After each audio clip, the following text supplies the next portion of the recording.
Hamza Chowdhury, pure passion on the pitch, a tireless fighter.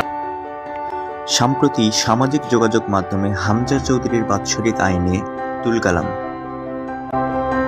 আসলে হামজা চৌধুরী বর্তমানে বাৎসরিক কত টাকা আয় করেন এবং পূর্বে কোন ক্লাবে কত টাকা বেতন পেয়েছেন তা থাকছে আজকের ভিডিওতে।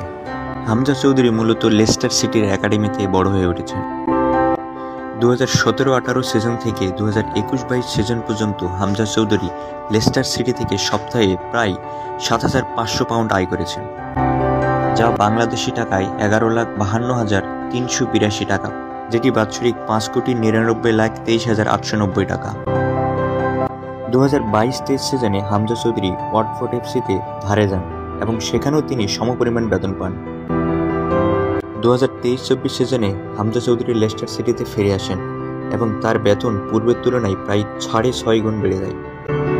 তিনি সপ্তাহে 50,000 পাউন্ড আয় করেন, যা বাংলাদেশি টাকায় 76,82,550 টাকা, যা বাৎসরিক 39,94,92,600 টাকা প্রায়।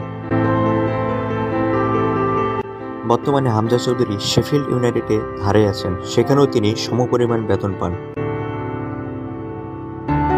হামজা চৌধুরী শেফিল্ড ইউনাইটেডের সবচেয়ে বেশি বেতন পাওয়া ফুটবলার। শেফিল্ড ইউনাইটেড এর দ্বিতীয় সর্বোচ্চ পারিশ্রমিক পান রব হোল্ডিং। তার বাৎসরিক আয় 35,95,83,000 টাকা।